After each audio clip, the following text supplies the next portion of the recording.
fair play. I'll be the first one in a flying car. Can't wait for that. Yeah, UFC 224. Amanda Nunes, Raquel Pennington. Let's bring up the card. Co-main event. What's the co-main? Oh, Kelvin Gastelum taking on Jacare. Or it's Karen Bryant, who's very, very fun to work with. Jacare. And the announcers, they say Jacare. And I say Jacare. What do you say, Lewis? I say Jacare. Jacare, yeah. Jacare. Jacare.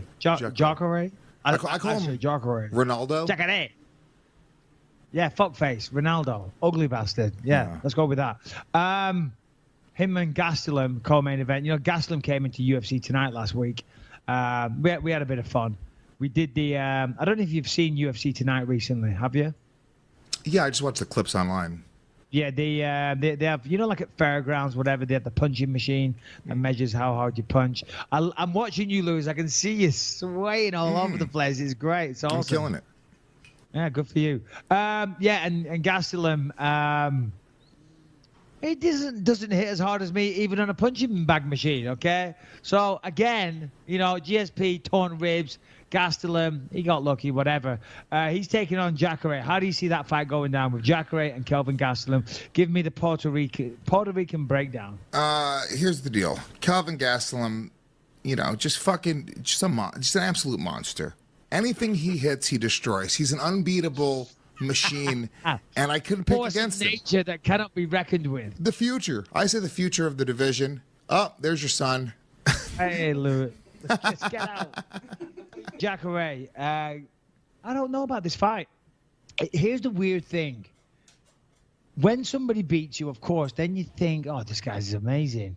But maybe he's not amazing. You know, I mean, he definitely got me, you know, at the right time.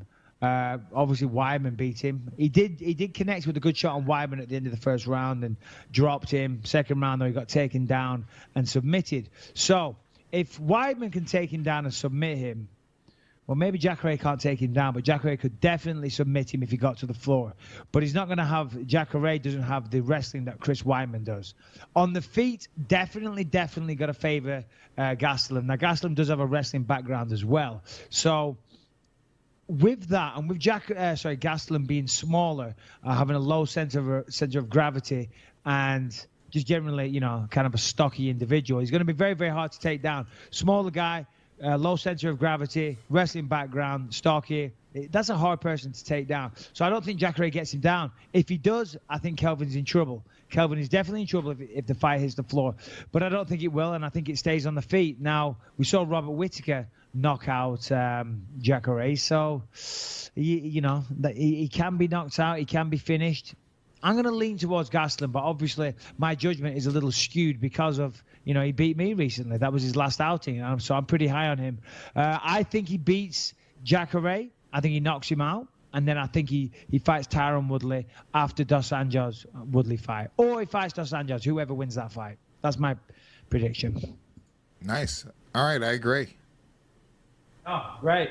Excellent feedback there, Lewis. Well, I've said this before, but am I going to sit here and try to fucking break down a fight after you? You can't, you know, I can't ever follow your breakdown with my stupid shit. Yeah, agreed. All right, moving on. Agreed. I'm totally with you, Lewis. You're absolutely right. I'm sold on that argument. It's fucking ridiculous. You're right. The greatness that comes out of my mouth cannot be followed with the shit that comes out of Luis J. Gomez's. I'm with it, buddy. I'm not a fucking analyst, man. I'm saying my job is to come in, set you up, make you look good when you start talking about the fuck. I check out half the time. You start yapping. I'm like, I just shake my head and say yes. I'm doing a trial audition at the weekend, commentating that fight. So that could be interesting. Yeah, I am. Yeah.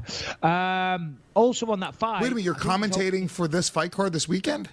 Yeah, but only an audition. So I'm not commentating live. I'll be doing it at a studio in LA. So opening the pay-per-view, Vitor Belfort, Lyoto Machida, Lewis. Who do you think wins that fight? I think Lyoto. I can't wait for this breakdown. No, well, look. I can talk about. I can talk about the fight before you. I'm not going to talk about it after you because I feel like I sound stupid. Okay. Lyoto Machida wins this fight all day long. It's not the same Vitor. We haven't seen since Vitor stopped being able to use human growth hormone, whatever the fuck he was using, TRT, steroids, fucking injecting himself with whatever, it has not looked like the same Vitor Belfort. And I think Machida, whereas I know that he got, did he get actually officially suspended for something, or did he have that overturned? No, he got suspended. I forget the name of the steroid that was found in his system, but he used the old. I'm just messing with this camera. Sorry, pardon me. I'm messing up here. How's that? Is that good? Fucking hell, I'm all over the place. A little more to your What left. is going on? Good. There we go. 18 months suspension, USADA. He said the old tainted supplement thing. I think he got 6 months or maybe a year. No, got 18 months. 18 months. Yeah. So he was facing a 2-year suspension, was bumped down to 18 months by USADA because Machida was forthright in his admission and cooperated with the investigation. Yeah. But here's the thing. Look, you look at I don't mean to fucking I don't know shit about this, right? But you look at Vitor Belfort and the way he came back, and he was like muscle bound freak, dude, muscle on top of muscle. And then you look at Machida. Machida was never really that guy. And I think that I don't know what it is, but if I just from a layman's standpoint, I look at both of them and I go, I think Vitor was leaning on that more. It just seems like Vitor was even looking at those two, he looked like a monster, and then for some reason, whether it was psychologically, physically, or whatever it is, he sort of fell off, and it just doesn't seem like Machida. I don't know. It didn't seem like there was that same type of dramatic thing. No, absolutely. I mean, the before and after of Vitor Belfort is incredible. In fact, bring that up. Just put before and after steroids into Google and bring up that image whilst I talk, because it's you can find it on the internet pretty quickly, and it's ridiculous. But Machida, of course, listen, I don't want to be that guy. I don't want to be super disrespectful all the time. A lot of the time when I'm saying things on here, we're just trying to be entertaining. We're having a laugh. We're trying to be funny. That's my personality, okay? That's how I get a kick. You know, it's just the way I am. I'm a ball buster. But I don't want to be super negative all the time. Now, I do respect Machida. He did have that suspension, as we talked about. Belfort, I can't respect that guy because he's done that his entire career. And he's beaten people and taken money out of their pocket. He's taking careers away from them. He's done so many things like that, from cheating so much. I mean, look at that. 2012 to 2017. That's the one I fought on the left. I fought that guy. It was January 2013 when I fought him, immediately after he fought John Jones. So, yeah, I mean, look at that. I mean, by the way, the guy on the right, compared to any normal dude, still is pretty insanely in shape. But just compared to old Vitor, he looks like just terrible. Yeah, no, he looks absolutely awful, you know, and much like Vitor did when he was in his prime, he still starts off the first round pretty good. You know, he can still throw his hands pretty successfully, but he runs out of steam quickly. Tends to get knocked out a lot these days. You've got to favor Machida in that fight simply because of, I mean, as you can see the deterioration to Vitor's body. Call it whatever you will, but he just wasn't the same person. He's not on special sauce. He's not on the steroids. Therefore, he's not as good. Machida, I mean, you said before it was kind of a naive statement, I guess, because when you look at Machida, he was never overly muscled. Obviously, a very good athlete, trains hard, in good shape, all that type of stuff, but didn't have that crazy amount of muscle that Vitor Belfort did, or that you conjure up in your imagination when you think about somebody on steroids.